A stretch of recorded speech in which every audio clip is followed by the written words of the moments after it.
Well, good evening, and welcome to the University of Pittsburgh School of Education Spring 2024 Commencement Ceremony.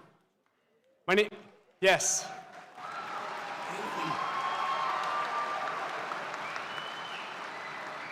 And there will be a lot more of that this evening, so thank you.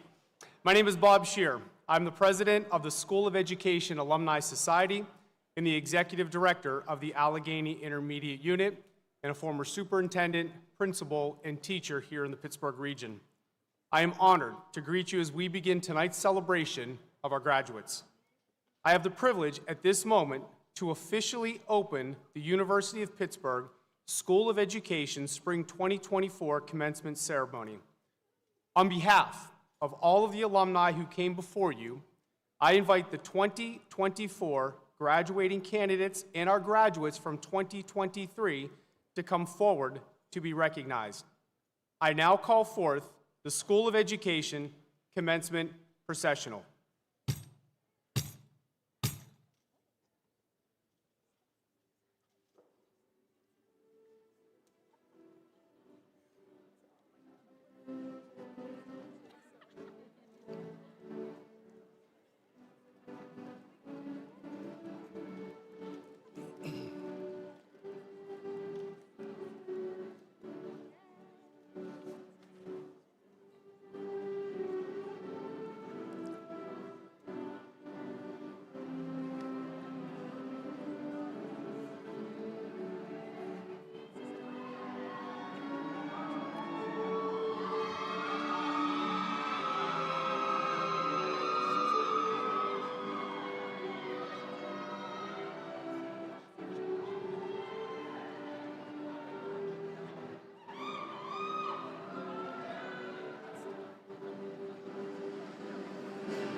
It goes back there.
It's on a loop. I know.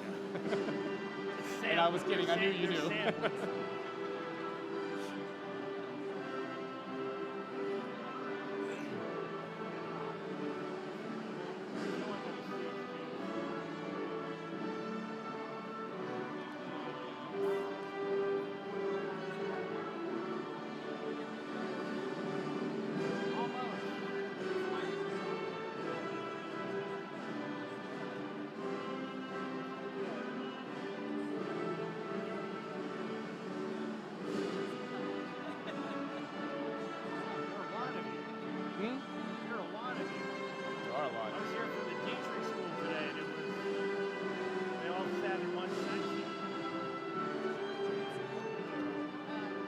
Problem to have, right? You're sneaking in. We'll do this. Hey.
Good evening. Let's get a do-over. Good evening. All right, all right, all right. Aren't we glad to be here on this momentous occasion? All right, everyone. Students, you may be seated.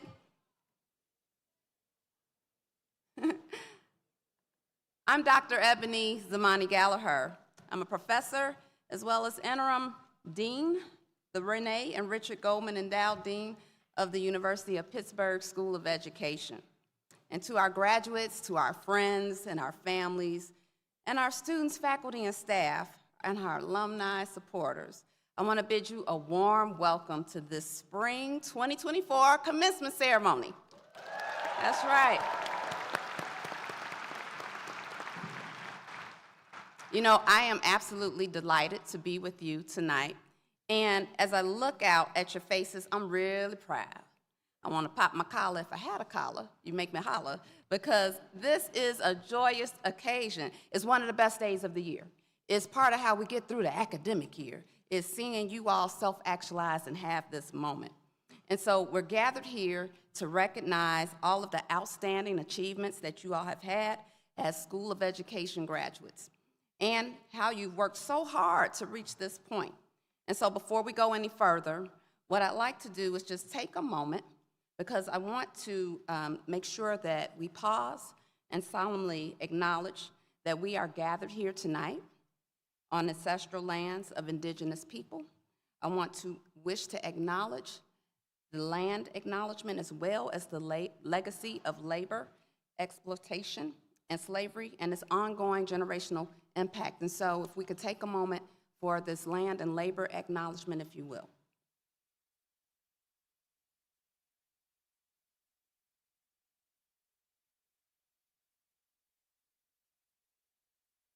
I appreciate you joining me and pausing for a moment to reflect so that we can pay our respects and express gratitude for the ancestors' stewardship and their sacrifice. At this time, we're going to begin our commencement ceremony, and what better way than to begin but by hearing from our students. And so I want to introduce our first speaker, who will represent our undergraduate class, and Allison Maceo. Give it up for Allison. Let me tell you a little bit about Allison. So Allison is graduating this semester, and she's getting her Bachelor's of Science and applied developmental psychology. And at Pitt, she excelled in the classroom. She has also served as a School of Education student ambassador, and she's helped to support the school community, alumni, and our fundraising efforts. So Allison is someone who has been driven to improve the mental health of young people.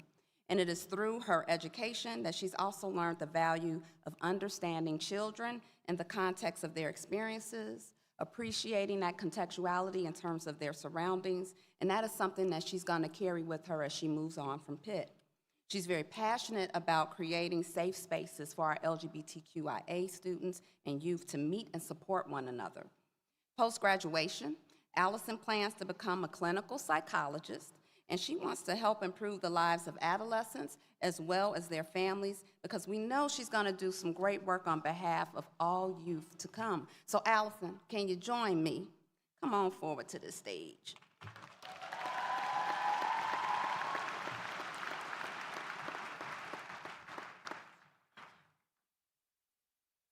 Before I begin my speech, I want to take a moment to warmly welcome everyone here tonight to share in this celebration of the University of Pittsburgh School of Education Class of 2024.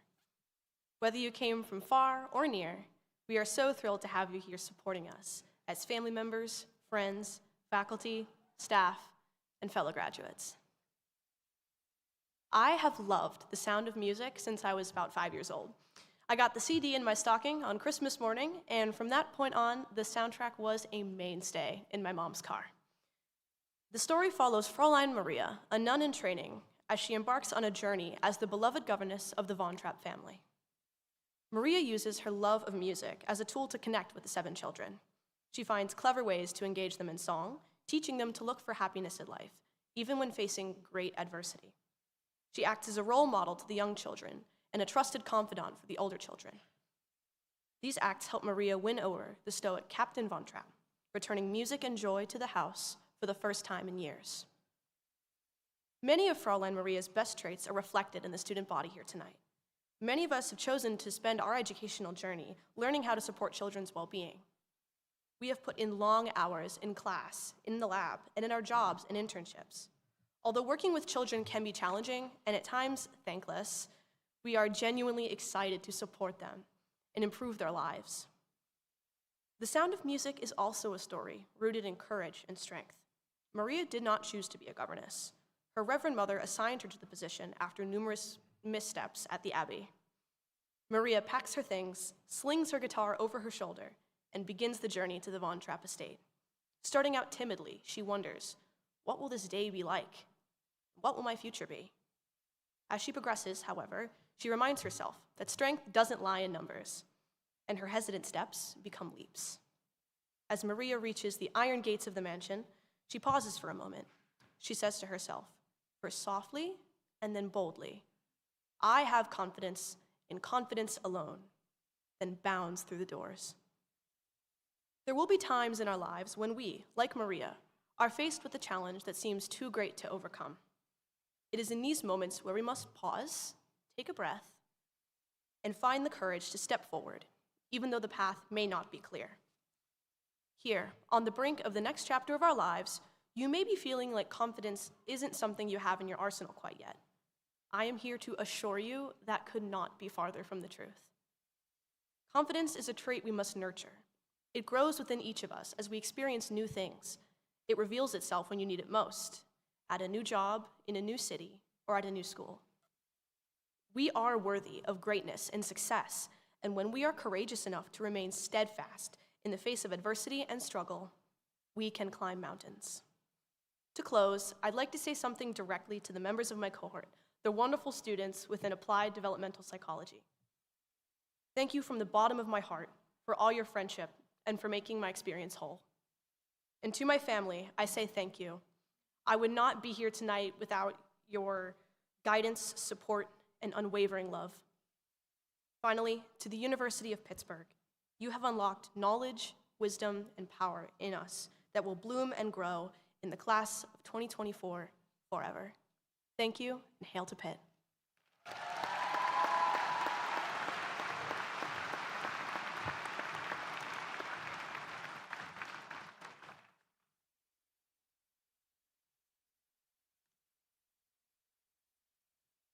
Allison, thank you. Really appreciate you sharing those words of insight. And as you personalized your experiences for us, and especially your fondness for the sound of music, you know, I don't know about you all, but, and I'm gonna date myself a little bit for some of the family here. I love music. Who know that? Y'all feeling me? Yeah, a little bit of OJs. I love music. And the sound of music is really one that can uplift our spirits. It can feed our souls. It can bring people together. It can inspire resilience in times of difficulty, through periods of storm and stress. Music can be an elixir. I know I have found it to be. And, you know, with the characters in the movie that Allison described, they faced many challenges.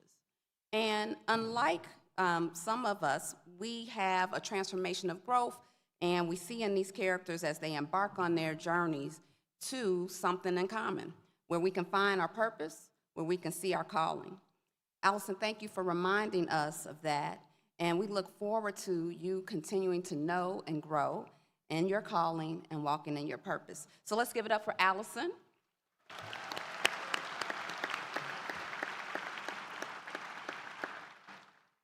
So at this time, I want to introduce our graduate student speaker. And Tasha Jordan is who I want to talk to you about. Tasha. Yes. Tasha joined Pitt to pursue her Doctor of Education in STEM education. Born and raised in Pittsburgh, Tasha currently works as an 8th grade science teacher in a district outside of St. Louis, Missouri. She's received the Teacher of the Year Award in 2023 in her school district, and she was also recognized as St. Louis's Regional Teacher of the Year this year. So she's received that award in 2024. It's your season. Tasha studies the representation of Black girls in science and education. She specifically looks at the impact of culturally sustaining practices and responsive teaching practices on how Black girls see themselves as scientists. And so she is putting an imprint on girls as they think about their science identity. Her EDD dissertation titled Black Girls Are Scientists, Science Identity Development, and the Role of Culturally Sustaining Pedagogy in an Urban Science Classroom is chaired by her major advisor, Dr. Cassie Quigley. In our EDD program, Tasha has been highly active and engaged, a fully committed student, and also, despite not living currently in Pittsburgh, though a Pittsburgh native, she has been one of our key representatives in terms of the Council of Graduate Education, or Graduate Students in Education. She's done so for 3 years. And she's also been a student fellow in our school's Center for Urban Education. Before enrolling at Pitt, she earned a BS in biology from Chatham University. She also holds a master's in social work, as well as an MA in education from Washington University in St. Louis. We are very proud of how Tasha is sharing her gifts within K-12 education and research, and I'm looking forward to the message that she's going to share with us tonight. Tasha, mic's yours.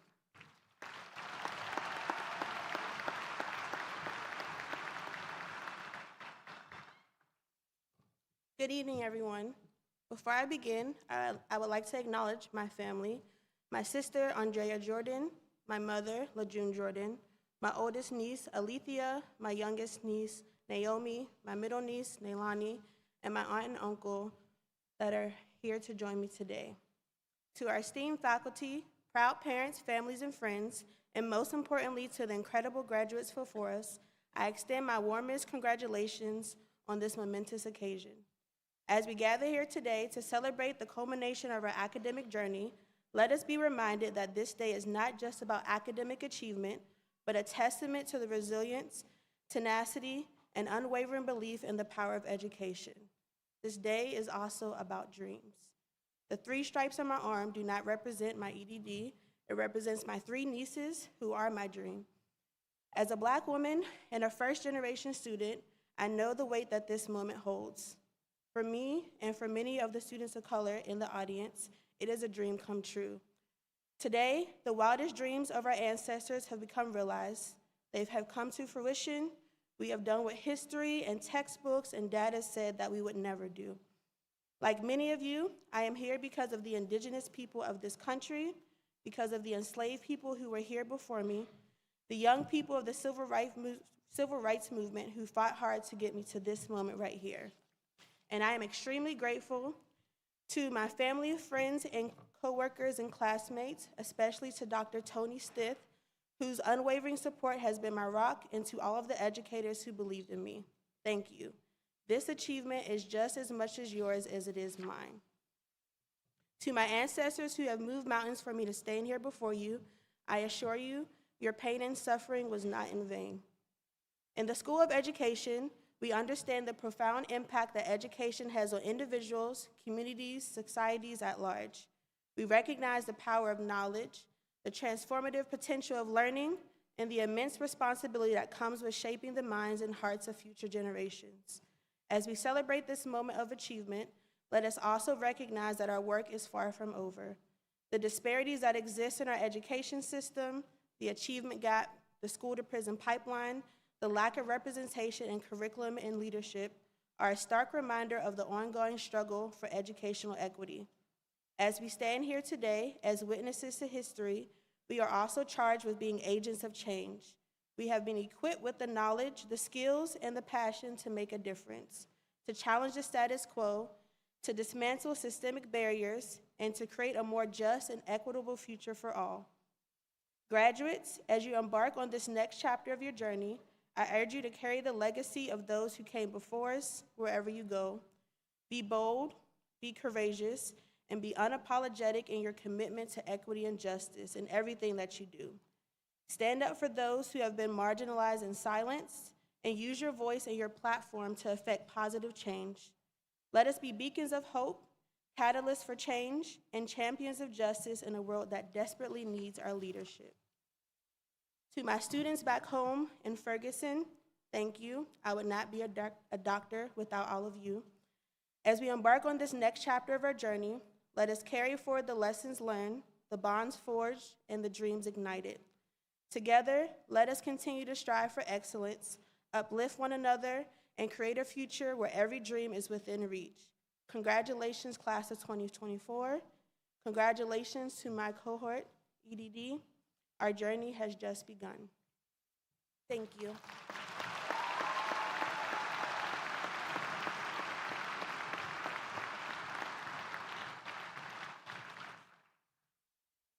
Thank you for those uplifting remarks and that call to action, Tasha. I love what you said about how now is the time for us to be bold, to be unapologetic, to be courageous in our commitments to equity and justice. The world needs our leadership as beacons of hope and catalysts for change, as she has urged us. And now I am delighted to share my address to the graduating class. At the School of Education, we begin our school-wide meetings each time by collectively reading our words of the school's mission and vision.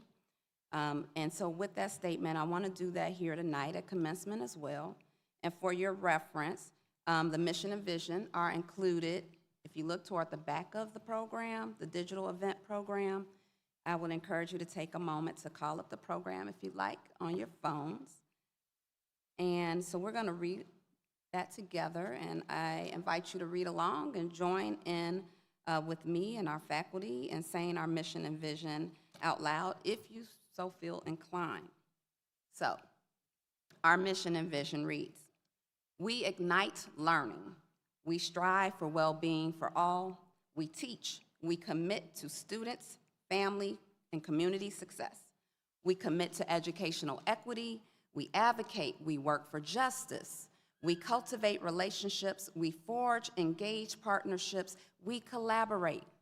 We learn with and from communities. We innovate and agitate. We pursue and we produce knowledge.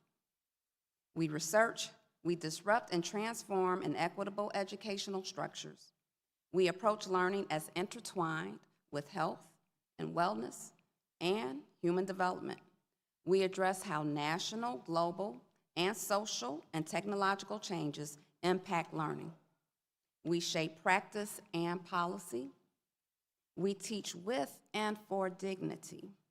We think, we dream, we lead with integrity. We are the School of Education at the University of Pittsburgh. All right, all right. Those words, well, they never fail to resonate. You can give it up. Mm-hmm. Hey, I'll pause for that. Give us a hand.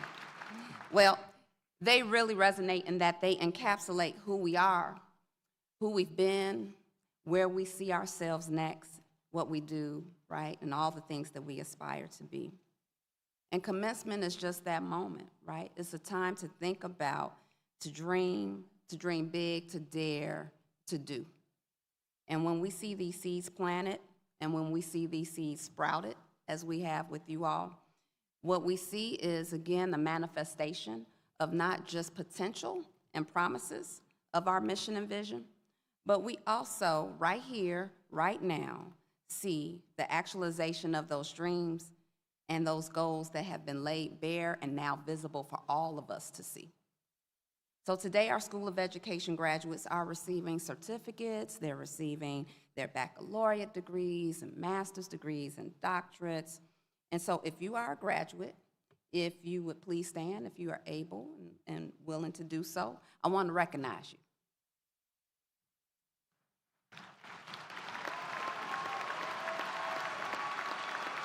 Yes, yes. Hey, what a fine bunch we have here. This moment, right, is the culmination of your hard work, your fortitude, your resilience, your commitment to improving the world through education. No doubt you're going to change the world. You are change makers. And through your work and with your work, for and with communities, as educators, as practitioners, as scholars and researchers, clinicians, administrators, you have proven that you are critical thinkers, that you are community champions, that you are trying and are and will be the change that you want to see. I'm confident that you will make us proud, not just today, but you're gonna make us proud. And like I said, I'm gonna pop my collar and holla because you're gonna make us proud for many years to come. So, thank you for not just having it be one-sided, but that this is reciprocity in the making, this exchange of teaching and learning. Thank you for imparting lessons also to us that had the pleasure of teaching you. Thank you for inspiring us, for inspiring others, and thank you for being the possibility models for who comes next. Now, let's give them another round of applause.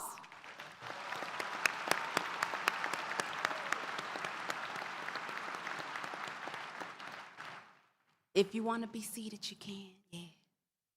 But I also think so deserving of applause is that we have to take a moment, and I personally want to acknowledge the families, the friends of our graduates.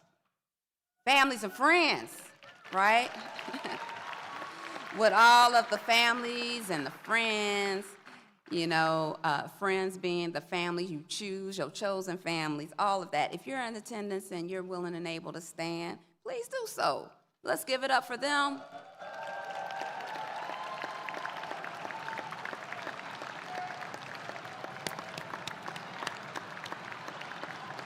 Look at that.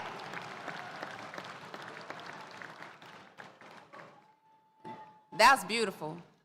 It is so clear that our graduates are encircled in love, that part of how they have demonstrated their ethos of care is through being in loving community with each of you who have supported them along this way in their journey. And so I know that we all stand in strength and in power and in love and in sacrifice, and it's not lost on me that when we travel these journeys in terms of our educational trajectories, that we don't do so alone. And that we do so based on standing on the shoulders of those who have lifted us and those that have come before us. And as they have come before us, to whom much is given, much is expected. And so we know that the expectation that they will carry out is that they too will be able to pay it forward. One of my favorite African proverbs is a term that, and I've often said this, is called Ubuntu. Right? So I am because we are. Another way we talk about Ubuntu is to say that if we stand tall, it is because we stand on the shoulders of the ancestors. And I want us today to always be reminded that who we are is because of who has come before us and who has prepared a place for us. And I thank God that you are going forth and preparing places for this next generation. So I want to offer my sincere thanks, and I want to share gratitude, not just with our graduates, but for those that have been a force for good and for propelling our graduates forward in their journeys. You believed in them, you encouraged them, you loved on them, you pushed them, you poured into them, and because of that, they have succeeded. They are because you have poured into them, and for that, I am grateful. And so I want to say thank you so much. So now I want to recognize a few students, and I want to do a couple of shout-outs, if you will. Those that are representing our student body and our graduates. And so I'm going to start with the doctoral students in our PhD and EDD programs. And so you have helped the school to fulfill an important component of our mission and vision, right? Kind of critical and core to doctoral study is becoming a knowledge producer. And as you have produced new knowledge, you are doing so for this next generation in terms of educational scholarship and practitionership. And this tradition that my predecessor, Dr. Ken Locke, former Dean Ken Locke, now Madam President Ken Locke, I'm proud to continue in this ceremony. Dean Ken Locke, Madam President Ken Locke, as it were, was known for just randomly calling out folks, you know. You had to be like, what's going on? She have you on your toes. So I'm gonna go ahead and I'm gonna roll with it a little bit. I wanna highlight Megan Orman.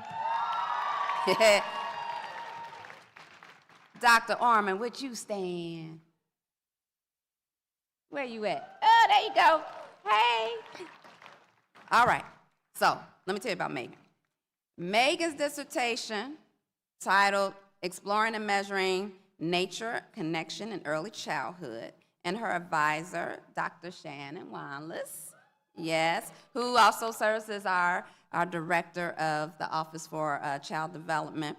I want to tell you a little bit more about Megan. So she had a once-in-a-lifetime opportunity with this study, again, producing knowledge, making a knowledge contribution. She gathered field data for her research through a Fulbright and a NSF, National Science Foundation, Arctic Research Grant. Go on with your best self. Better have a Fulbright and an NSF grant. She spent 9 months in Iceland. Yes, she spent 9 months in Iceland, where she studied how Icelandic preschoolers understood their connection to nature and to how they thought about the natural world. So, Dr. Orman, we are so proud of your commitment in promoting environmental education and justice and supporting the emotional and well-being of children here and everywhere, everywhere. Thank you, Dr. Orman. Shout out, shout outs. Ooh, who's next? Who's next? Okay, let's honor Dr. Deborah Lynn Woodbury Shaw. Where you at? Where you at? Ooh, there you go. Okay. So she is graduating with a PhD in Learning Sciences and Policy. And her advisor is Dr. Tom Akiva. Ooh, yeah, Dr. Tom. All right. Now, let's talk about this dissertation, this new knowledge contribution that you're putting out into the world. Her dissertation was titled 5th through 12th Grade, Black Girls' Intersectional Experiences in Community-Based Educational Spaces. And this was such a critical time, right? When you think about this age frame for her work, when we think about what's happening in the development of youth and children's lives. And so with her work, she's really went ahead and shined a light on what we are seeing in community spaces where children spend lots of time, right? And thinking about their identity development in light of that. Deborah Lynn is active in the education community. She's a member of the Pittsburgh Remake Learning Group. And additionally, she has founded a nonprofit, Ellie Circle, a nonprofit that supports the holistic health of Black girls and Black women in community spaces. So, Dr. Deborah Lynn, we're so proud of you, Doc. Okay, just bear with me. I gotta call out somebody. One more. Okay. How about we recognize from the Doctor of Education program, Dr. Alice Pinchback Johnson.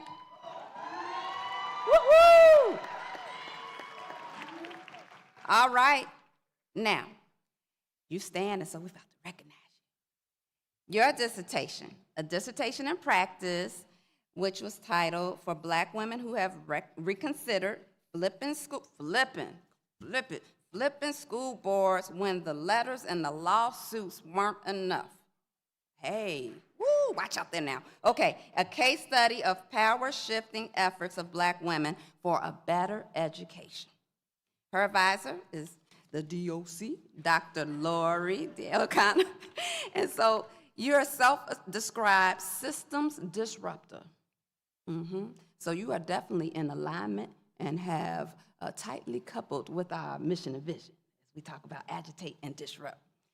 So, not afraid to innovate and agitate for change, and it's the founder and CEO of your own educational consulting company, and also a former director of professional development for Pittsburgh Public Schools, and was named 40 Under 40 by Pittsburgh Magazine. I want to congratulate you on a fine job in your EDD program. Congratulations, Dr. Alice. All right, so if everyone just join me in congratulating them and our other doc students, because they all have done some impressive scholarship. And to all of our graduates, I want to offer the following tonight as you begin this new phase of life that is post-Pitt, as graduates of the School of Education. Let me be honest, it's inevitable. One constant that we will all endure is change and challenges. And there'll be hardships to come, right? I'm not gonna sugarcoat it, I'm gonna keep it 100. But take heart in this truth that the work you're doing, be undeterred, be unfettered, stay the course, because we need you. Your work is urgent, it is necessary, it is critically important, and it is super meaningful. So more than ever before, we need your bold, visionary, and courageous nature, as well as leadership. And as graduates of the School of Education, you have already made us proud. I told you, I don't have a collar on, but I'm gonna pop it when I put one on. We are proud of you, and we look forward to hearing about the many future accomplishments, because tonight is just one of several more to come throughout your trajectory. So in these years ahead, don't forget to call on the School of Ed. Don't forget to call on our alumni network. It is vast, 32,000 plus that are a group of alum around the world that you are joining. I want you to feel connected, to get involved, and stay with us along these next steps in your journey. So as I close up here, I want to thank you for giving your time, giving your talents, giving your sweat, blood, tears, all the coins to Pitt. We are stronger, and we have been never more vibrant than we are a community, because we have had you with us and really appreciate your contributions to this community. So, from me to you, congratulations!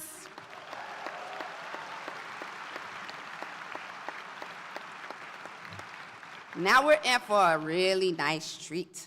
I get to introduce our commencement speaker. For those of you that showed up early, you probably had some one-on-one time with Dr. Span, who I affectionately call C-SPAN, and I'm not talking about the cable news network, but C-SPAN, I'm gonna introduce to you.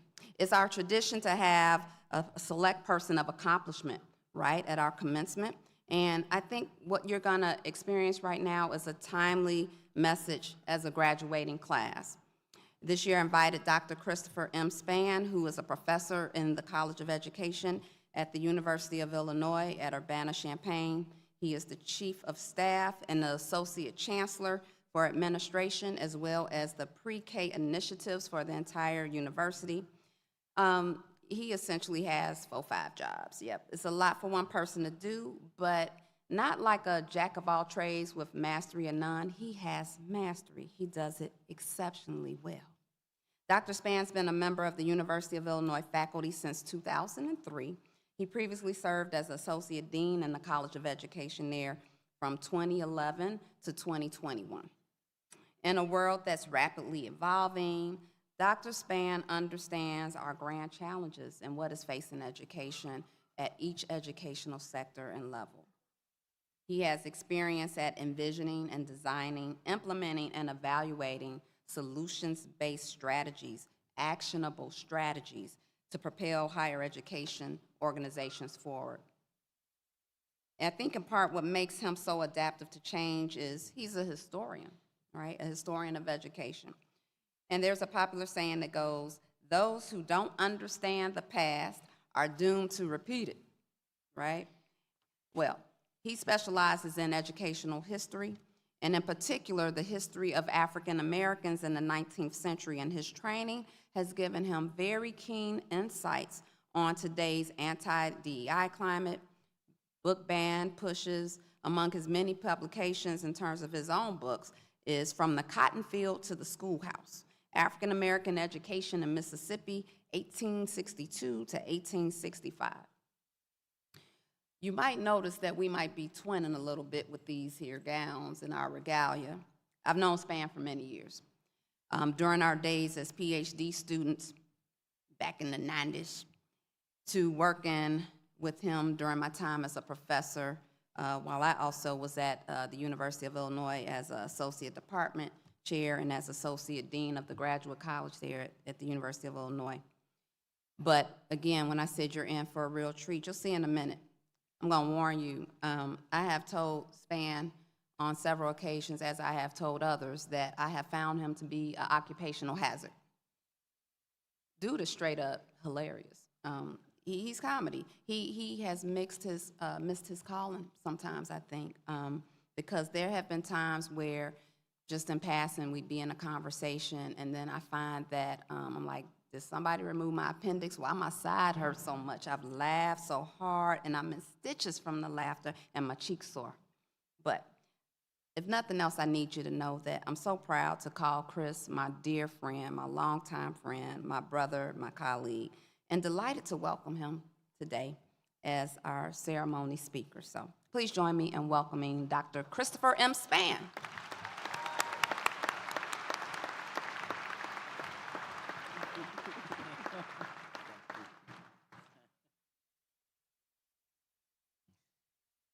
That's a lot of pressure, you know.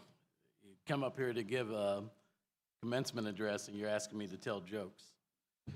And first, let me say, wonderful, gracious introduction. I can't thank you enough for it.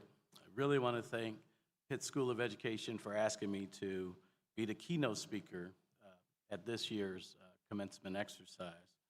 I'm still in disbelief and deeply humbled by the invitation. And she's right, I get a little antsy in these moments, so I like to kind of mix and mingle and go and speak with folks. I appreciate their patience who are, you know, sitting out front, but if you're a graduate and your parents and family members are so proud of you right now. I mean, I can't even begin to express that. I talked to one proud mom and sister. Sister's getting her degree in chemistry at CSU, and the graduate is in the audience earning her degree in physical therapy. And I had a chance to talk to Sarah Hall's family. Her parents are just beaming. She's earning her doctorate. Her husband is just, I've never heard anybody speak so proud of someone in that regard. And Tiara and her family, you know, Tiara's getting her degree in special education, and I had to go back and chit-chat with her dad once more because he found the Illinois connection. And we talked about that. And for those of you who mistake me for Denzel Washington, thank you. I don't remember your names, but I need to get them. And you might want to see if there's a liquor policy here, because if I look like Denzel, they've been drinking. That's the jokes that she's talking about in that. But what an honor it is to come before you and speak on this occasion. And I really want you as the graduates to give yourselves a round of applause.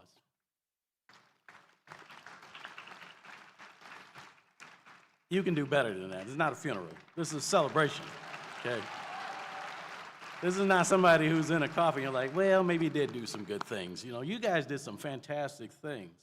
But I want you to give your parents and loved ones a bigger round of applause because we are here because of them. Let me start by telling you today what I'm not going to discuss. COVID. I'm not going to talk about COVID. The only thing I'm going to say about COVID is that I know some of you are sitting here today who missed your high school graduation because of COVID. Or maybe you missed your college graduation because of COVID. And I'm so glad that we're here today that you're not missing it again. This is just a momentous occasion. Another thing that I'm not going to talk about or discuss are existential crises impacting the world affairs. I don't think that it's necessary to kind of discuss it in these moments, and nor will I discuss how you are specifically have to be responsible for solving these grand challenges, especially while you're trying to pay off the student loans for bettering yourself and getting a college degree. I went online to find out how much it costs to get these degrees, so your dean owes you some money. I'm just going to tell you that right now. What I will discuss is what got me, and I assume many of you, this far in life. And if you continue to listen and learn from and employ these considerations, they will enhance your pursuits and happiness. I ask you to continue considering 4 things: change and serendipity as inevitable, living and enjoying life in the moment, continuing to learn and hone your skill sets as intervener, and last but not least, remembering where you came from. So if we think about change and serendipity as inevitable, life really becomes easier when we accept these things. As a historian, it's relatively easy for me because, as our dean said, I've really spent my entire career reading, studying, researching, and writing about change over time. It's essentially what the discipline of history is. It's not anything more or anything less. It's really to study a change over time. And change is inevitable, but change for the betterment of humanity is not. There's no way that you would miss this important distinction as a major or graduate in education. So what do you do with such information that you got here in college? I implore you to use it. We need you to use it. You are educators. You've been trained to possess the knowledge, skills, and disposition to educate humanity. Your professors and lessons have taught you how to appreciate otherness and each other and find joy, no matter how small, in your work, your friendship, your challenges and victories. By studying change over time, I've learned how failures and setbacks are inevitable teachable moments and opportunities for recalibration, and how there are no structures or problems in the world that cannot be overcome. Hopefully you've learned from your professors that democracy is a glass that really is half full rather than half empty. My challenge to you is to educate your future students on how they can assist you in finish filling the glass of democracy for the benefit of humanity. Now, I research and write about formerly enslaved people in the United States and how their children and grandchildren twice saved democracy in America, once during the Civil War and the second time during the Civil Rights Movement. And we sit here today, just weeks away from the 70th anniversary of Brown v. Board of Education. Brown was a catalytic event that sparked the second Reconstruction of America. And what history reveals is that change here again is truly inevitable, but change for a more perfect union is not. This is where you and I come into the equation, where we're not just witnesses in the movement, but can actually be authors of whatever book that we seek. And I know, again, Dean Zamani Gallagher told you about my books. If you ever have trouble sleeping, buy one of my books, okay? They will put you to sleep. No side effects, no sleep driving, no sleep gambling. I think one of those things do sleep gambling. Nothing, just straight sleep. Start with chapter 3 in that sense. Every book, start with chapter 3 in my book, okay? But this, again, is where I need you and I. You have to kind of come into the equation here. We need you. As the dean said, you have no idea how much America needs you in this moment. We need you to be present. We need you to be a sustainable voice for democracy. And all I ask of you in this moment, I'm not going to ask you for any more payments or student loans or anything. All I ask for you at this moment is every day is that you try to make this part of your continuation as you go forward. Make progressive change part of your daily routine. Think about this analogy here that I'm about to share. It's a person who has an ice pick and they're steadily chipping away at a glacier. Inevitably, when they keep chipping away at it, they will change the very nature of the glacier. When done in isolation, change is slow and laborious, but when done with collective action, the structures of the glacier will be forever changed, maybe even dismantled. History proves this to be true. So every opportunity you get in the days ahead, steadily use your knowledge and skills to chip away at the glaciers blocking humanity's progress. Be that ice pick. Be the change you envision in the world that you want to live in. And I think that's such an important message because sometimes we think that if I only do just a little bit, it's not going to be a lot. But believe me, you doing just a little bit is a lot more than you could ever imagine. And you doing a little bit with a collective consciousness will definitely be the shifting of the kind of world that you want to see tomorrow. Serendipity goes alongside understanding that change is inevitable. It's important to consider here. Serendipity are really chance happenings. And if you're aware of them and if you listen, right, and don't fight against them, they're sometimes your best laid plans. As I reflect back on my life, I realize how much of the person I am today happened by chance. When I was your age, if you were an undergraduate student in this sense, right before I graduated with my degree in history, I had the privilege of having dinner with a griot from Abidjan in Côte d'Ivoire. He spoke to us how he knew the life histories of everyone in his immediate community and could trace this history back 200 plus years. I was just simply amazed at how he approached the discipline of history. It was so different than what I was being trained to do, even going to graduate school with. And his ways of knowing and practicing history was so different than my own training. But that chance happening that I had with this griot, who to this day, as much as I get paid to remember things, I just simply can't remember his name, forever changed the way I would research and write history. He taught me that if you understand your immediate community first, everything you learn thereafter literally is going to be the foundation stone for your success in your career. And actually, I was learning the exact opposite. I was supposed to learn about George Washington and Thomas Jefferson, not about my own father's biography or my own mother's biography. And he had such a different way of thinking about that in that sense. It's amazing how a few words at dinner changed the future direction of my life. So I ask you to be open to change in those moments. You never know when it's going to happen. Embrace it, and you'll be surprised how far it will take you in life. It will help you see yourself in the future. Second thing I really want us to think about is, while planning for tomorrow, live and enjoy life today. You've worked hard to get to this moment, and in a few months, you will hit the ground running in your new professions and educational experiences. As you prepare for the next phase of your life, remember to carve out the time to live and enjoy that life today. Find a way to find joy in the work that you do. Find a way to help others reach their highest potential. Find a way to enjoy everyday moments that make life wonderful. Just speaking with everyday folks, I would never meet them again after today, and learning just a little bit more about your biography, why they're so proud of you, who they are, gave me joy in this one moment. And I'm always preparing for that future that I want, but I never stop to not do what I just said. Go and meet people, right? Take yourself out of your comfort zone. Complete strangers, but have that conversation. And think about it in this way. When I don't have that opportunity, I take my puppy for a walk, or I go find the right place to sit so I can enjoy the warmth of the sun. Or I call a family member or friend that I haven't talked to in a while because work just keeps me away from them. But these moments remind me of what's important in life. I never earned my doctorate to become an administrator. I earned my doctorate to work with students and help build knowledge production and innovation. I happen to be an administrator in this sense. But nobody wants to read from file cabinets or files. They want to be engaged in humanity. So think about why you're earning your degree. And if that gives you joy, keep doubling down on that, because that really will be your future in life. If the lesson of living and enjoying life in the moment wasn't already being practiced, make it a daily reminder or habit from this day forward. We should not have to experience grief or loss to be reminded of this important life lesson. Surely tomorrow should be planned, but again, it's never guaranteed.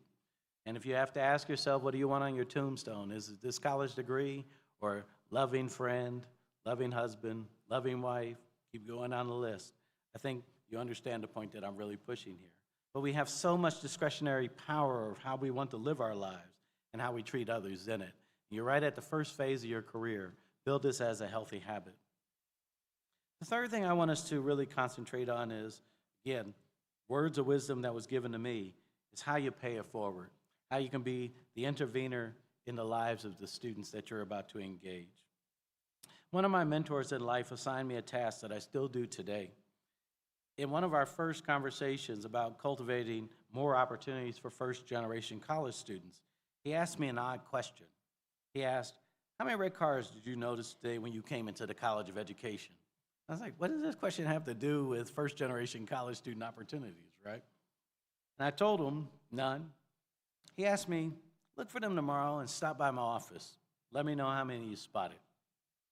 So the next day, I made it a point to look for as many red cars as I could. And when I saw Professor Violas later that day, I told him I saw 4. I asked him, why did you ask me to look for these red cars? And he said that in order to cultivate genius, you have to first be willing to intentionally look for them. Genius is everywhere. It's in everyone. We just have to intentionally create the conditions and ask the right questions to find it. And once we develop this intentionality, we'll always find what we seek. I implore you to start your professional careers looking for the red cars. They're out there. In fact, I see tons of them right now, okay? Tons of them. And in no way am I supposed to be here today delivering this commencement address, because I wasn't that red car that anybody was looking for, but yet here I am. Violas was that important intervener in my life. He had confidence in me, and I had very little confidence in myself. He took an interest in my interests. He encouraged me to apply to graduate school, even though I never even heard of the idea before that conversation. When I didn't apply, he made it a homework assignment in a course that I was taking with him. He always knew I would turn in my homework in that sense. I was truly being what I would call militant ignorance. I was doing everything in my power to not be smart. And he kept pushing me to try to accept the fact, you can be smart. You are smart. And so I turned in a homework assignment, but when I didn't have the money to pay for the application fee after I applied to college, he went ahead and paid it for me. When I was admitted to graduate school, he mentored me, invited me to his home to meet and greet with his family, and helped me develop into the person that you see today. If I had counted the number of times he purposely intervened, I would guess probably less than a dozen in 5 years. Not many times at all when you really think about it. But each nudge was a meaningful nudge that gave me confidence to keep striving and being myself. I'm a historian of education today because my mentor was a historian of education. I intervene and mentor today because he and so many others showed me the importance of mentorship and sponsorship. I still look for those red cars, by the way, when I drive. And that's the amazing point of the story. And I hope that you kind of look for those in the days ahead, too. The last thing I want to implore you to remember is where you came from. Remember where you came from is foundational to me. Matter of fact, the very basis of my research comes from me wanting to better understand my own family history. Anyone who knows me, you've kind of learned this already, knows 2 things about me right away. First, my nickname is C-SPAN. The deans already gave that away, right? Second is I'm from Gary, Indiana. I'm very proud of it. I'm one of 4 people who are proud to be from Gary, Indiana, okay? The joke, yeah, right? Everybody laughs because they're like, oh, yeah, that's true. That's true. What he may not know is that I'm the second person in the history of my family to attend and graduate college. I'm the first on my mother's side. My mother earned her GED the same year I graduated from high school. My dad only attended school to the 3rd grade because schooling inconveniently coincided with the cotton cycle in Jim Crow, Mississippi. Generation before me, my dad's first cousin, Sterling Plump, he was the first to graduate high school, and he would go on to become, first to graduate high school, he'd go on to graduate from college, and he would be the first in the family to do that, and then he became a world-renowned poet. He taught as a professor at the University of Illinois, Chicago, for many years, and when I was sitting there, I immediately had a flashback moment of Sterling. We call him Lil Bro, like a little brother to my dad. In that sense, that's what it goes by. And I realized, are my socks matching? Because little brother's socks never matched, but he always went out in public that way. And that's always a concern of mine, so when you think about it. So, too much information, I know, I apologize. I'm the great-great-grandchild of formerly enslaved Mississippians. On my dad's side, I've traced my roots all the way back to the 1790 census. So if you think about that, 1790, and here I am today being the second graduate from college. It's a long history in between. My people then were enslaved in North Carolina, and shortly after Mississippi became a state in late 1817, they walked all the way, chained behind an ox cart, from North Carolina to Hinds County, Mississippi. I saw it in a historical record when I went to do the research. It was pretty eerie, but I had already learned a story. I learned these stories of family and survival and empowerment because my great-grandmother, Miss Mattie, really taught us all these stories until her passing at the age of 103. I met her, I was very young, so very late in her life. I only knew her the last half a decade of her life. And so it was here that I had a chance to kind of engage her. She was born in the 1880s, a member of the first generation of freeborn folk in my family. She never let us forget who we were and how we, as a family, literally made a way out of no way. The family that I'm speaking of, like your families today, they're salt of the earth kind of people. Everyday people trying to do their best to build a world with structures that would allow everybody to reach their highest potential.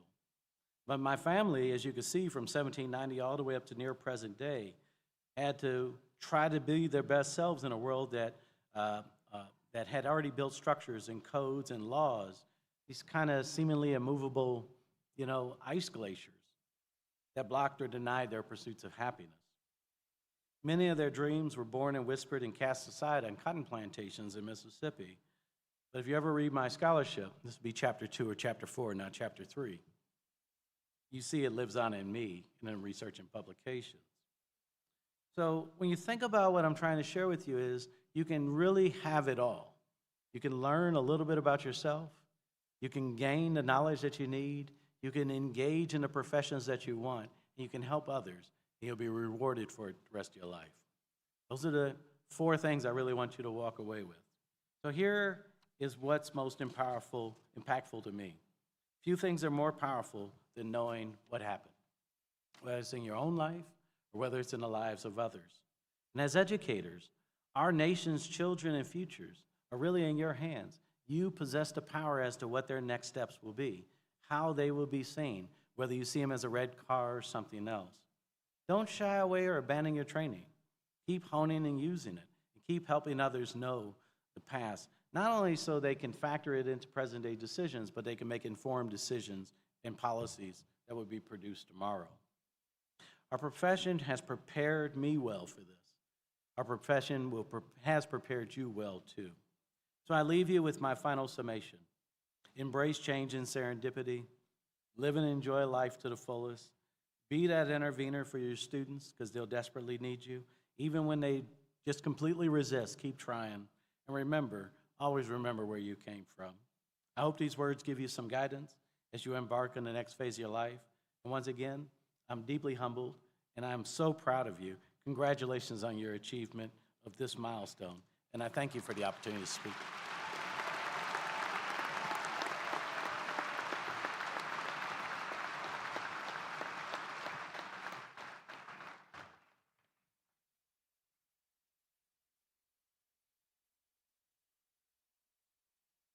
Thank you, C-SPAN, for that uplifting and timely message.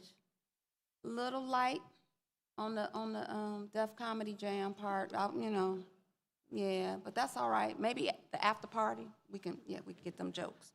Okay, so now we're ready for the moment you've been waiting for. Yes, yes.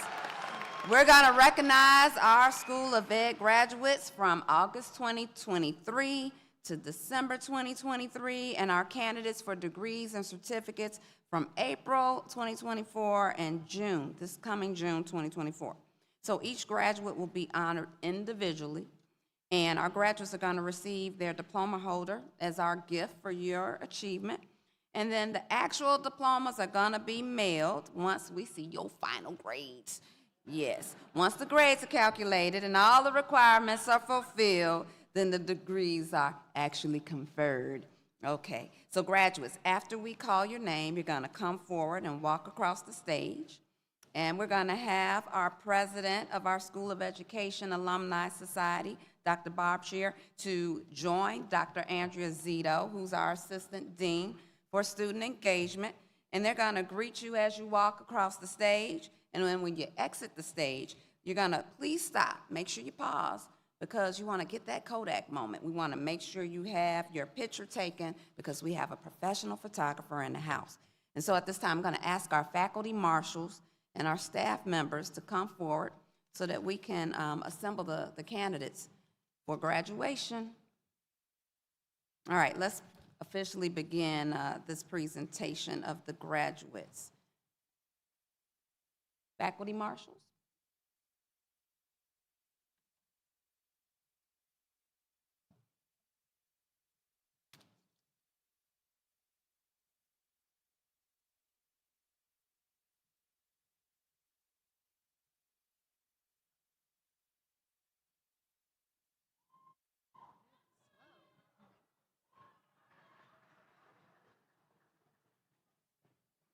The candidates for the Bachelor of Science degree in Applied Developmental Psychology and Exercise Science, led by Faculty Marshal Dr. Karma Sprouse-Repchik. Wait, where's your card? Allison Massio.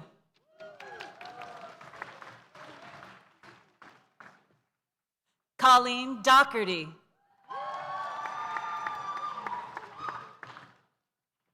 Isabel Volz.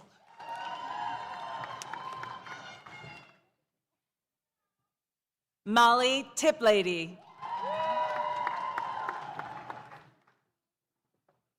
Madeline Evison.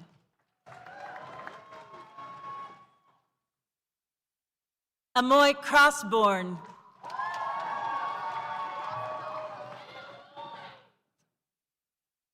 Ariana Henderson.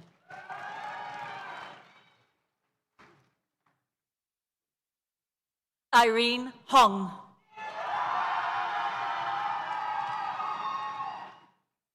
Claire Park.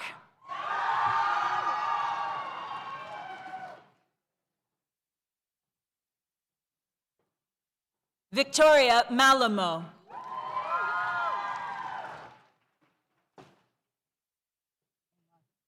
Brooke Amar. Olivia McHale.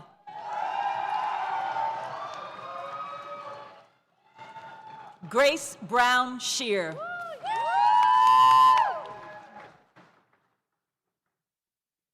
Rachel Dom.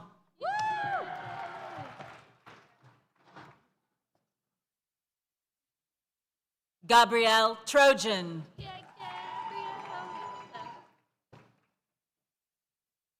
Kara Souls.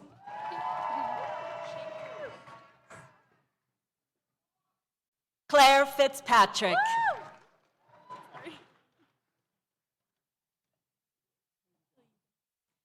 Michelle Pilyugin.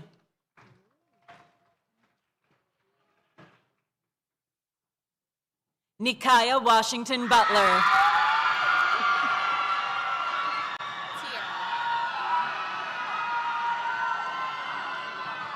Tiara Wilson.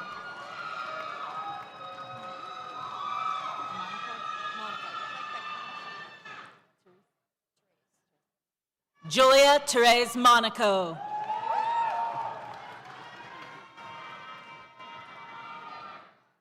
Lulu Renee Eckberg.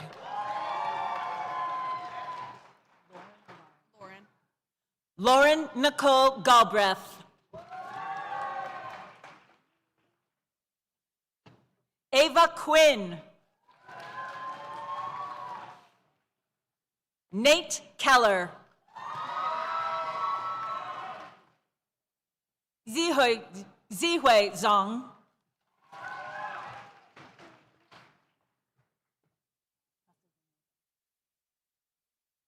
Nelia Costadanova. Kathleen Sidney Francis. Grace Rose O'Sullivan.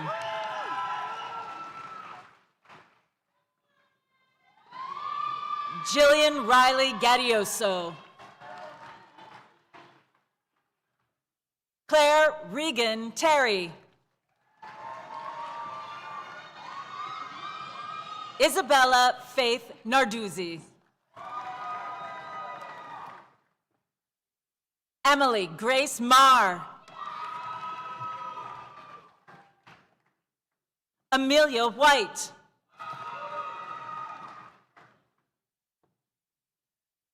Brooklyn Rensberger Hacklet. Keely Daniels. Lindsay Fortis.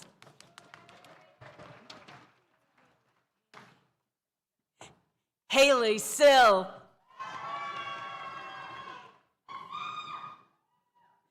Mary Catherine Mahoney.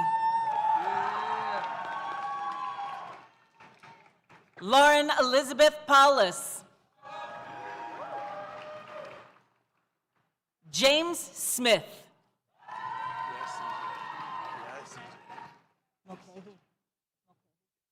Christopher Mulcahy.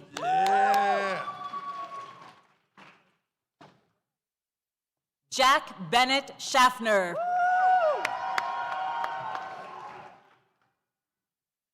Grace Ann Green.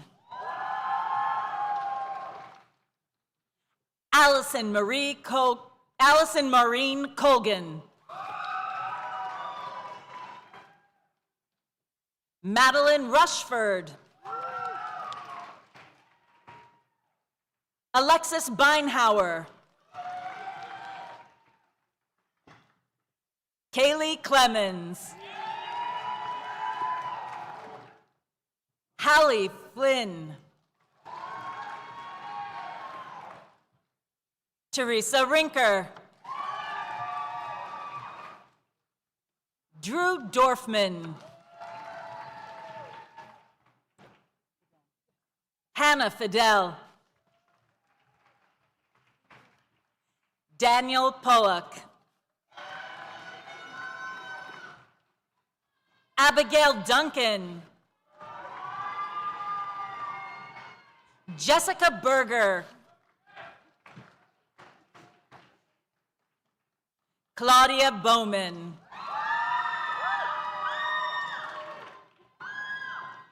Ashlyn Weidenhammer.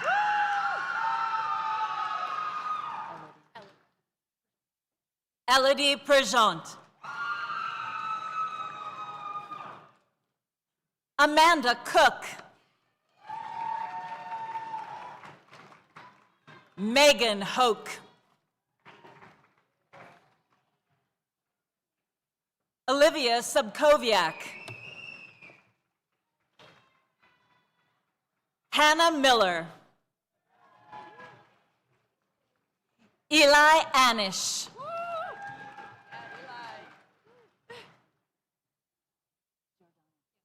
Eggie Giordano.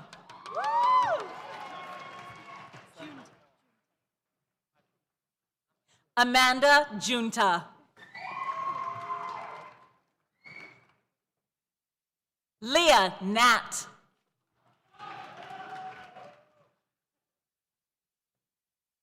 Christopher Nicholson.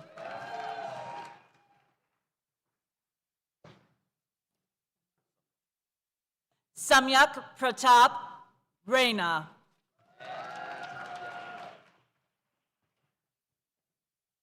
Antonio Petrucelli.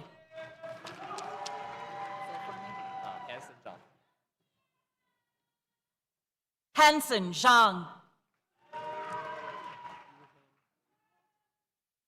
Yuhang Liu.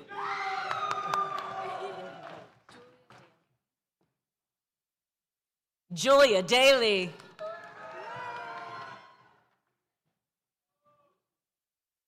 Olivia Rose. Aphrodite Agathocleus.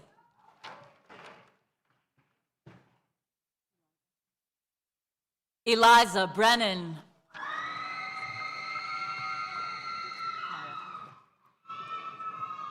Maya Berger.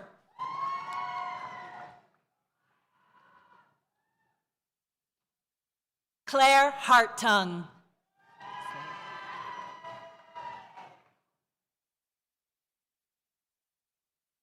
Sydney Williams.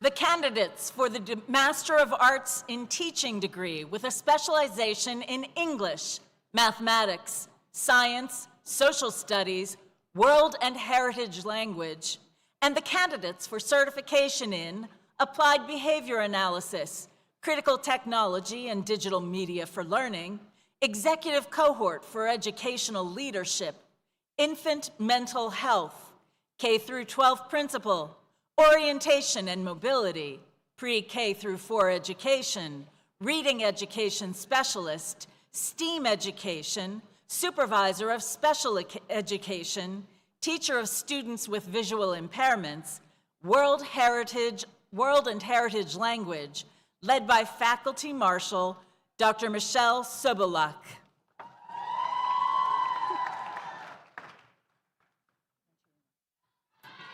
Kristen Venturino.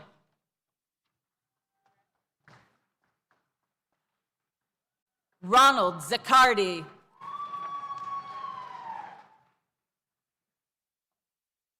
Scott Brannigan.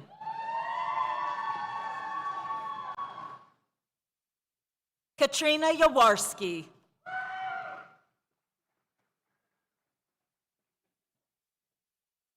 Santino Hartford.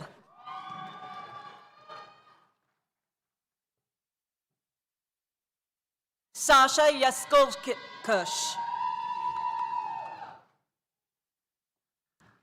Ryan Wagner.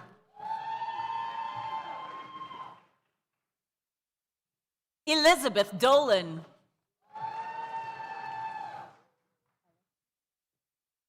Ellis Pete.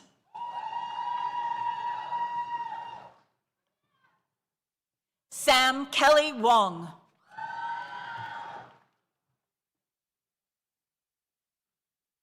Emma Christensen.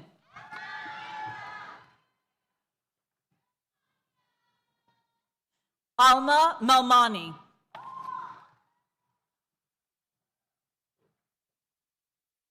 Matthew Isaac Picklow.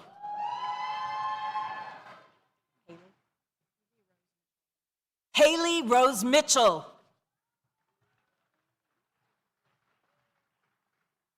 Brooke Elizabeth Vittmeyer.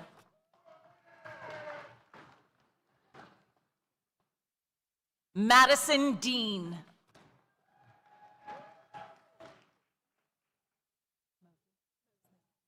Zora Grace Mosley.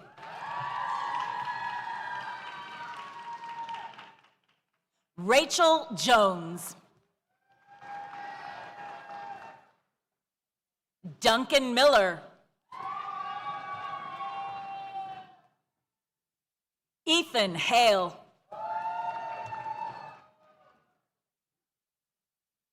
Sam Weiner.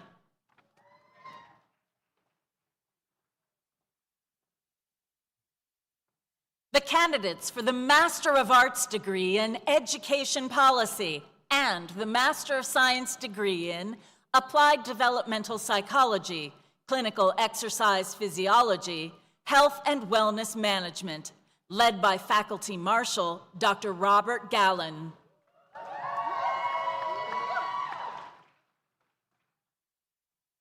Gerard Dorvey-Lewis.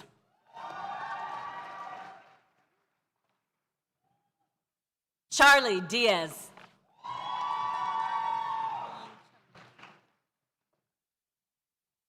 Liying Chung.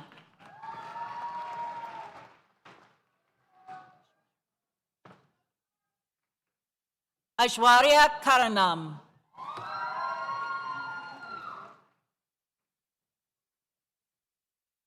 Michaela Robinson. Marion Grace voted. Marion Grace Whited.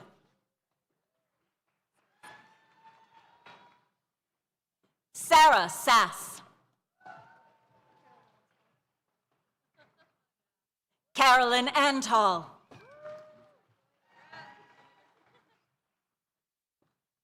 Leah Frank.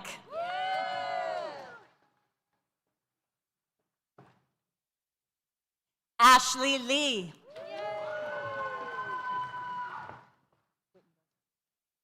Samantha Wittenberg.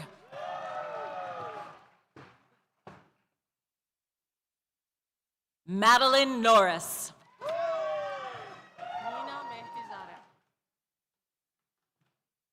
Mina Medizada.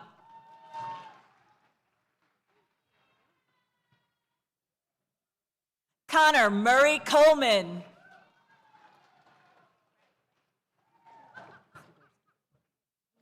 Kelly Swiderski.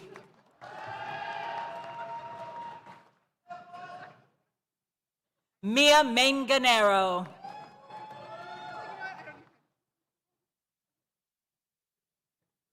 Allison Curtis.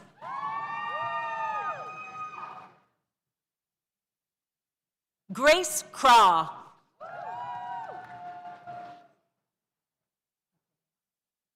Michaela Freeman.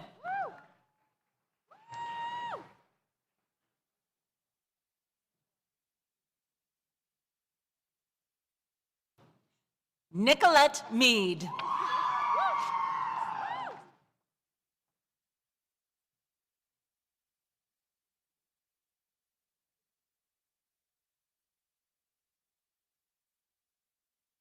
We're giving the photographers just a brief moment to catch up here.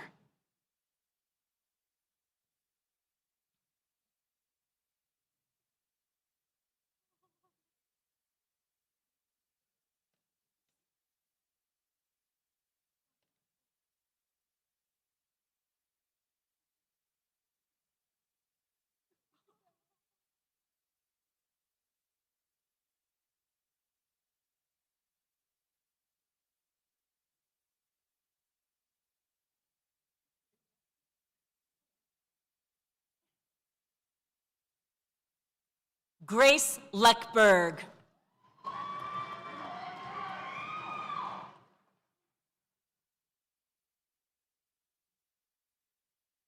Sarah Peters.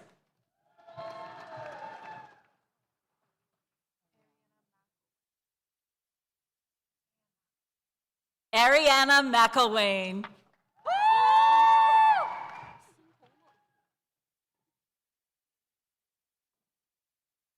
Sintong Meng.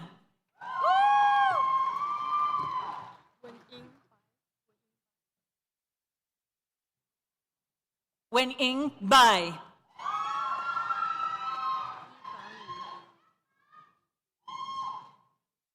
Yifan Wu.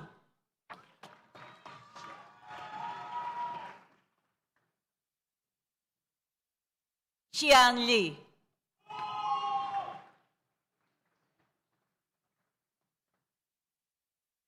The candidates for the Master of Education degree in Applied Behavior Analysis, Combined Studies in Early Childhood and Special Education, Curriculum and Instruction, Early Childhood Education, Education Leadership, Education Policy, Higher Education, Reading Education, Social and Comparative Analysis in Education, Special Education Pre-K through 12, Vision Studies, World and Heritage Language, led by Faculty Marshal, Dr. Sheila Conway.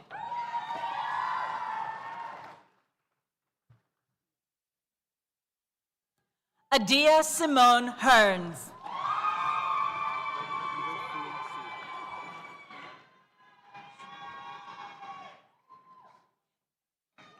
Peter Fuang Su.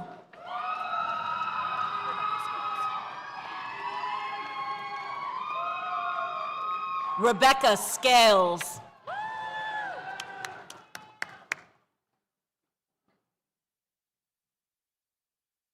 Rebecca Labovitz.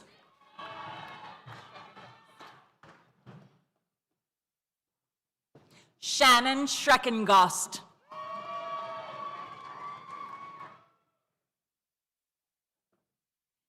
Haley Grace Passione.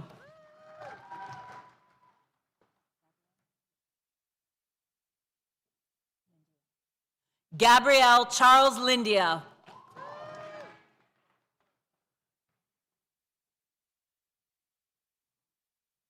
Kaylin Lukazeski.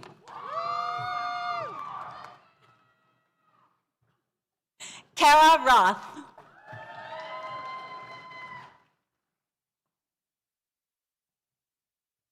Jennifer Kaplan.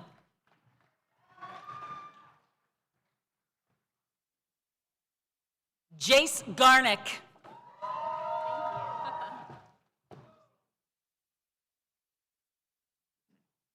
Amanda Price.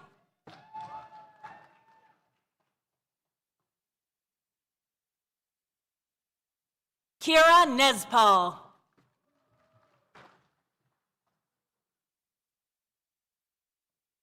Duncan Kelly.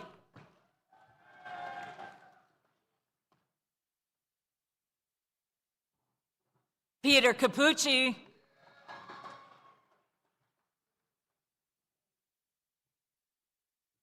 Brandon Lee.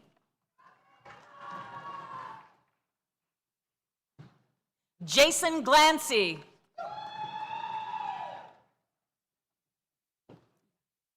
Jennifer Espinosa Ramos.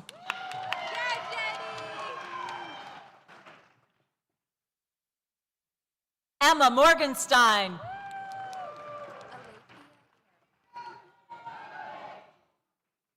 Alethea Carroll.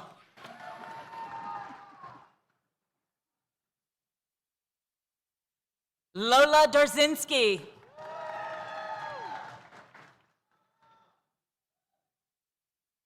Audrey Kreitz.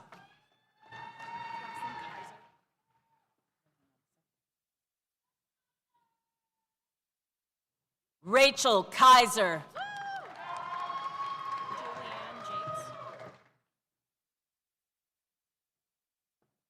Julianne Jakes.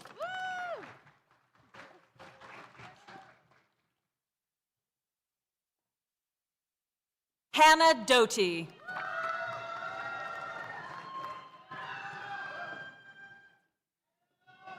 Tiffany Robinson.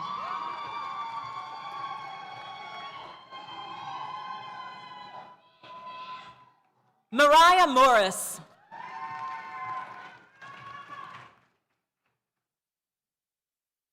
Grace Harrigan.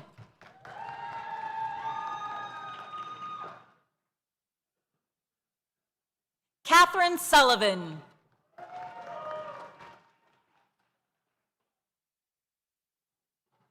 Caitlin Osman.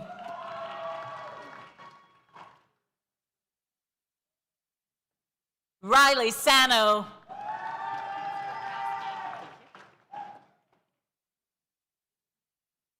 Mary Borkowski.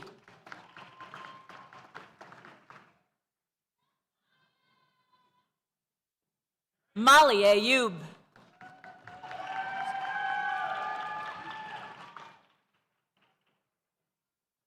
Samantha Solanday.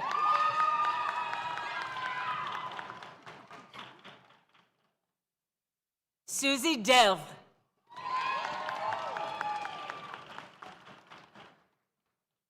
Brooke Dant.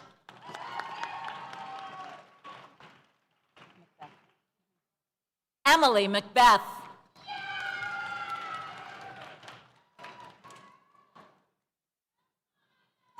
Lindsay Jordan Spritzler.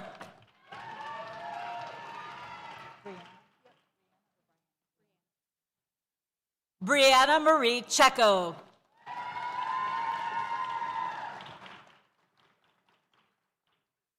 Lindsay Newman.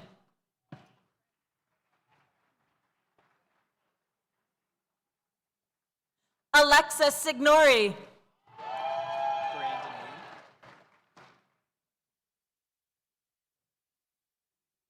Brandon Yee.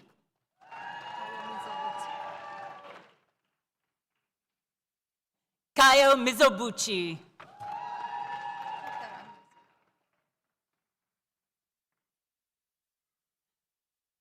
Kauthar Amarzouk.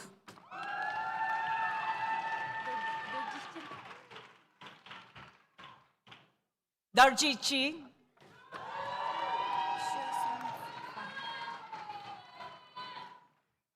Chisongzit Fong.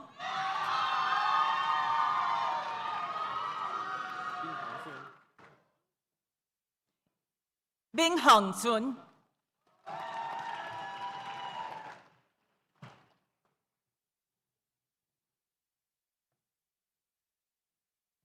And now, the candidates for the Doctorate of Education degree in Education Leadership, Education Policy and Social Change, Health and Physical Activity, Higher Education, Out-of-School Learning, Science, Technology, Engineering, and Mathematics Education, Social and Comparative Analysis in Education, Special Education, Urban Education, led by Faculty Marshal, Dr. Tom Akiva.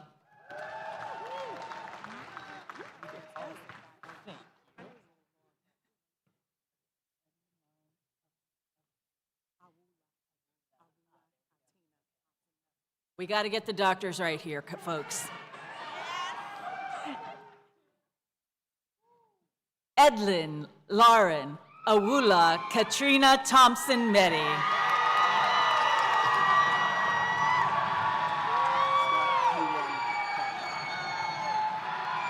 Congratulations, Doctor.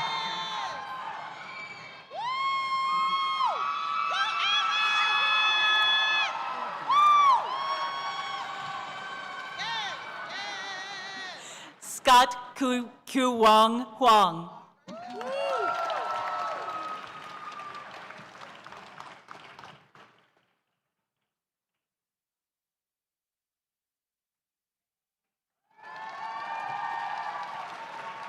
Congratulations, Dr. Wong.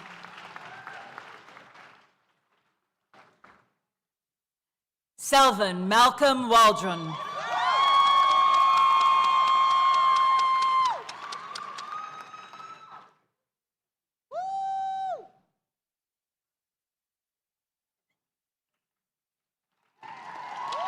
Congratulations, Dr. Waldron. Sarakas Barnes.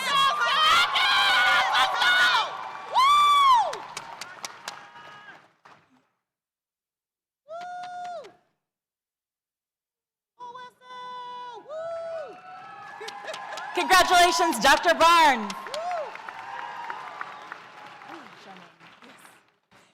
Charmaine Janelle Davis Bay.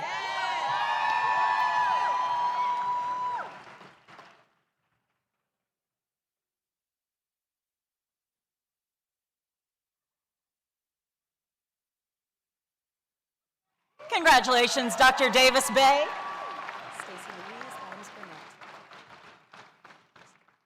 Stacy Louise Adams Burnett.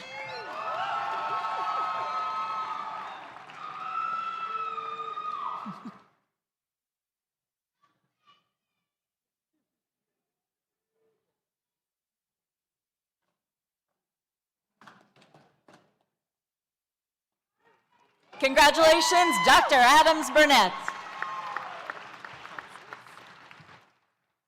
Constance Barnes Watson.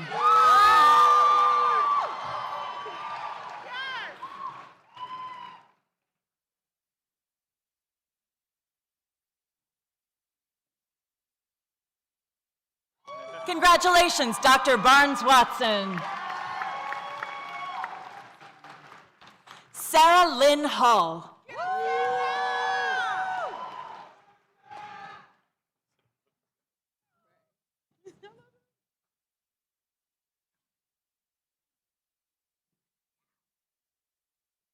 Congratulations, Dr. Hall.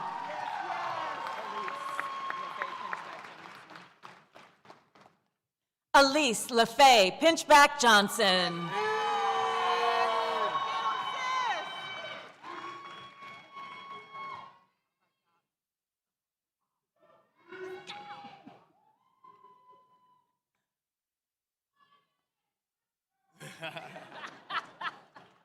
She got that hood. Congratulations, Dr. Pinchback Johnson.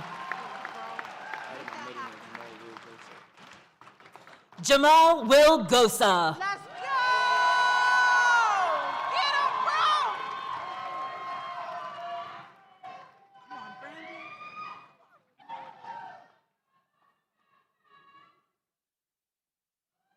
Congratulations, Dr. Gosa. Brandy Alexandria Lawrence. Get him, Brandy!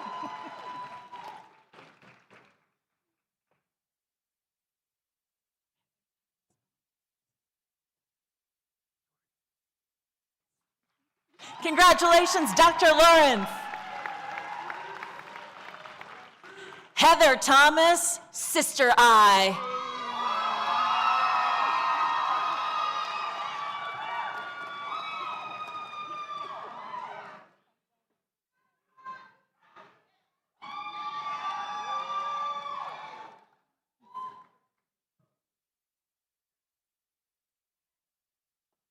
Congratulations, Dr. Sister I. Hope Beam Albert.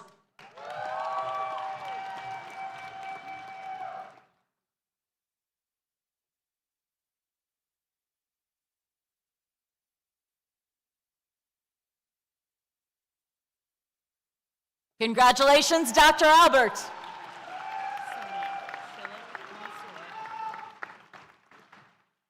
Sonia Schilling Mansour.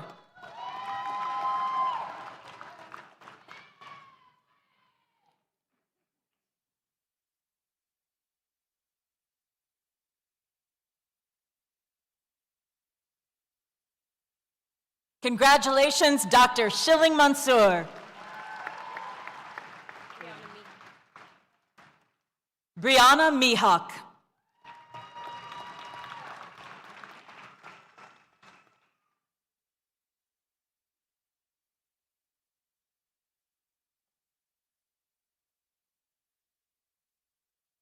Congratulations, Dr. Mihawk. Melanie Maines.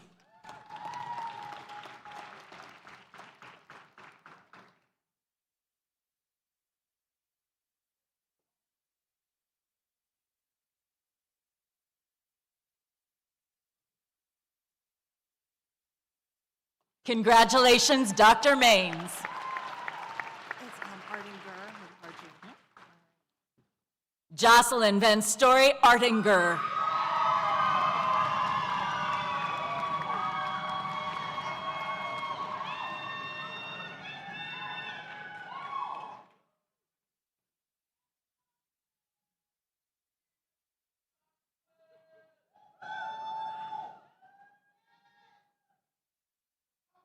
Congratulations, Dr. Van Story Artinger. Kimberly Gregory.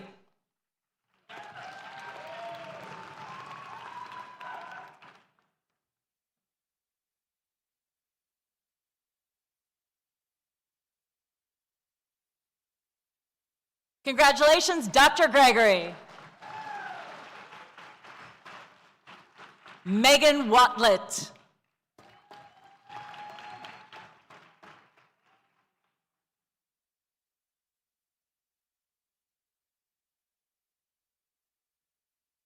Congratulations, Dr. Watlett. Paula K. Davis.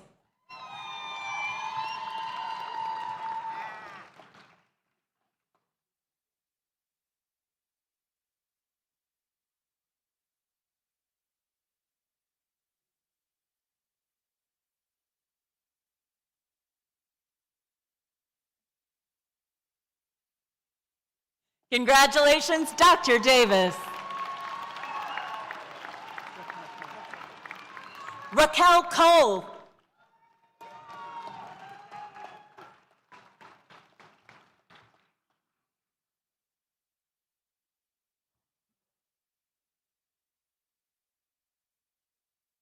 Congratulations, Dr. Cole. Andrew Atef George.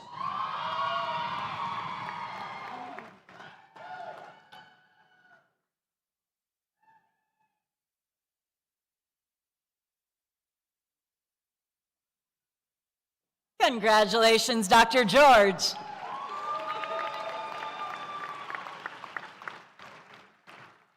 Juliet Crowell.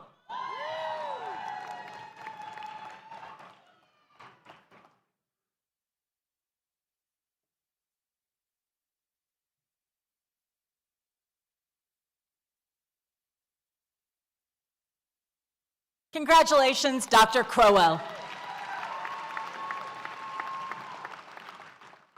Sarah Donaphan.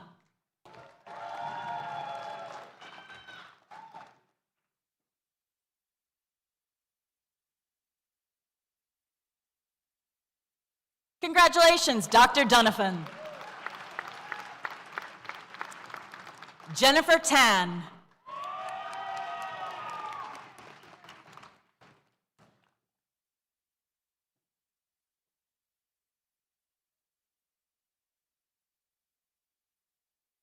Congratulations, Dr. Tan.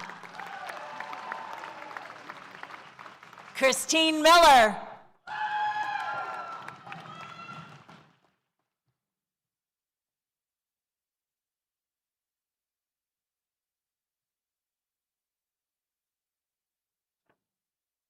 Congratulations, Dr. Miller.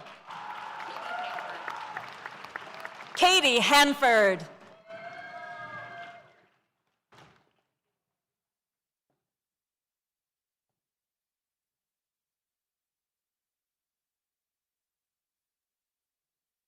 Congratulations, Dr. Hanford.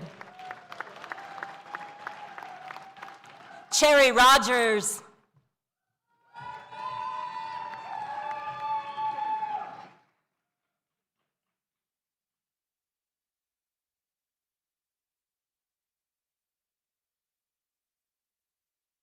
Congratulations, Dr. Rogers.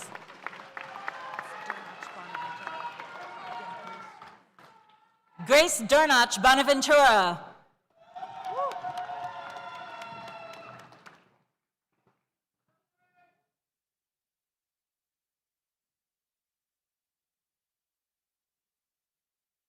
Congratulations, Dr. Durnach Bonaventura.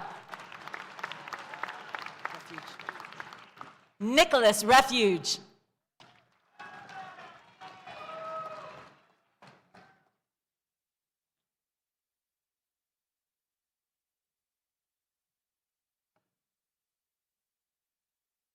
Congratulations, Dr. Refuge. Tony Stith.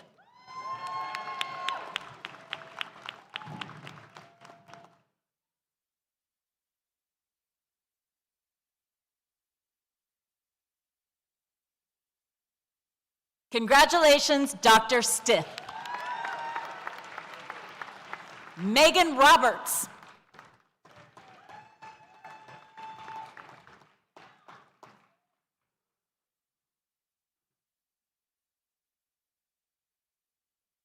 Congratulations, Dr. Roberts. Audrey Bowser.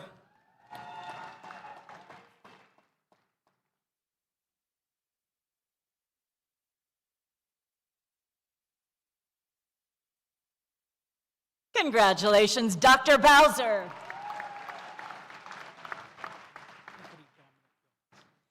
Anthony Dominic Gomez.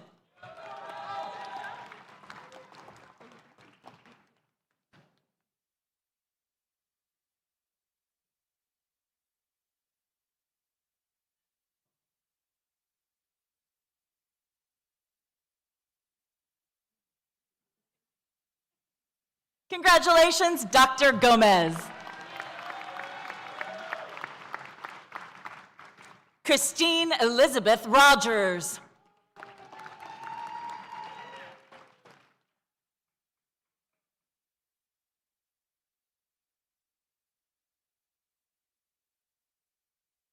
Congratulations, Dr. Rogers. Kristen Williams.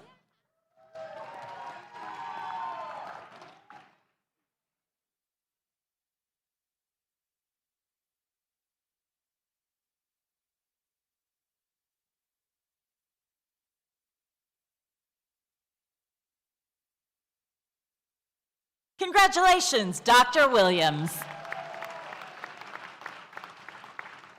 Lynn Rosen.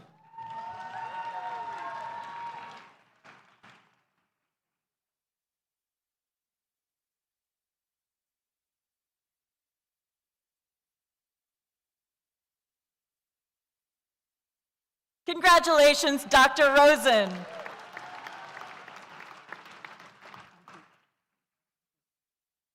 Charlotte Enke.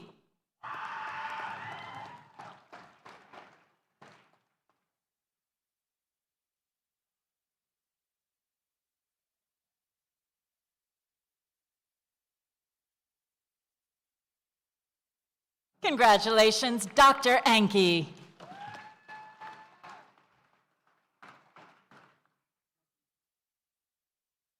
Michelle Marie Lagnice.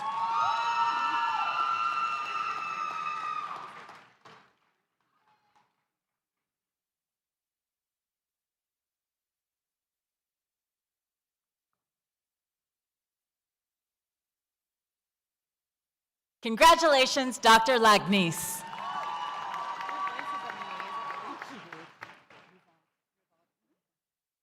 Nina Rivold.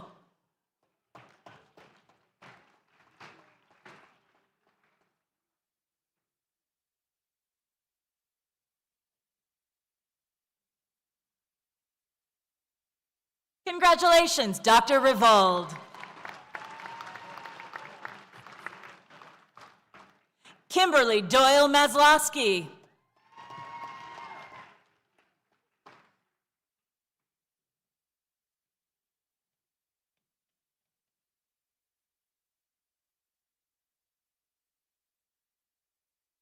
Congratulations, Dr. Maslowski. Tasha Lynn Jordan.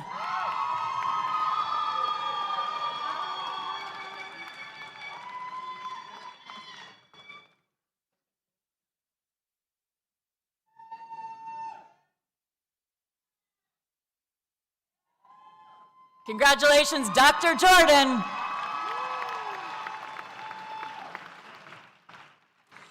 The candidates for the Doctor of Philosophy degree in Applied Developmental Psychology, Education Leadership, Education Policy, Exercise Physiology, Higher Education, Language, Literacy and Culture, Learning Sciences and Policy, Social and Comparative Analysis in Education, Special Education, Urban Education, led by Faculty Marshal, Dr. Shannon Wanless.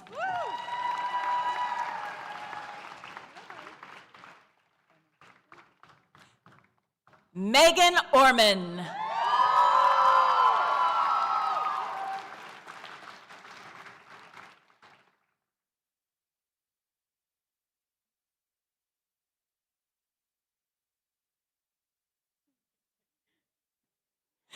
Congratulations, Dr. Orman.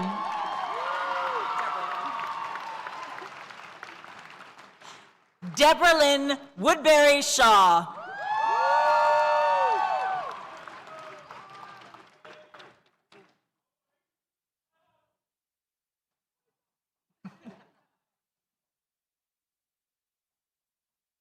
Congratulations, Dr. Woodbury Shaw.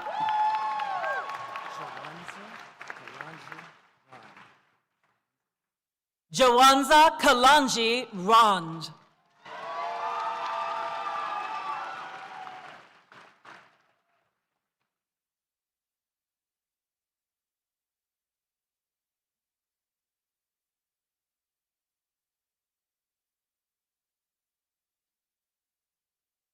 Congratulations, Dr. Rond.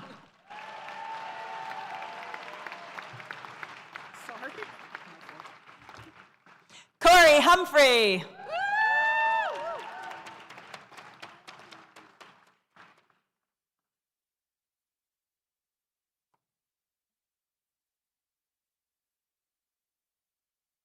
Congratulations, Dr. Humphrey.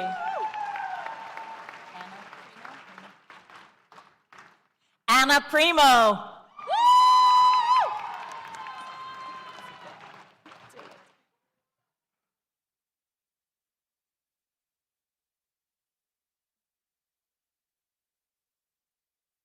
Congratulations, Dr. Primo.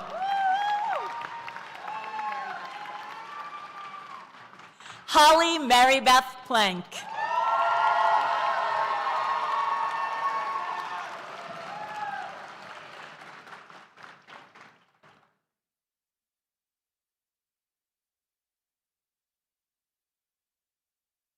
Congratulations, Dr. Plank.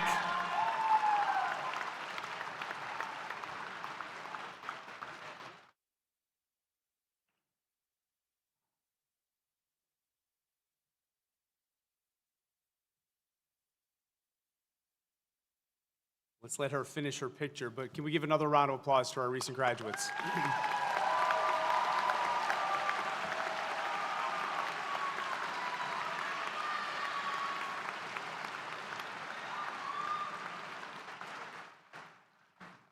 So, congratulations. I am pleased to welcome all of our new graduates into the School of Education's Alumni Society. You are now part of a powerful group of more than 32,000 education alumni across the globe. Being alumni of our School of Education means that you are forever connected to a strong and highly engaged community that is changing the field of education each and every day. I encourage you to take advantage of the many different special events, alumni publications, and other alumni services offered by our school. I also encourage you to stay connected to the university and each other by participating in events and activities through the Pitt Alumni Association. The Pitt Alumni Association provides alumni with various sponsored events and volunteer opportunities. Pitt is also well represented by the many clubs and councils located in the United States and abroad who promote pride in the university and want to ensure that its legacy continues to grow stronger every year. Congratulations again. I hope to see all of you soon, and hail to Pitt.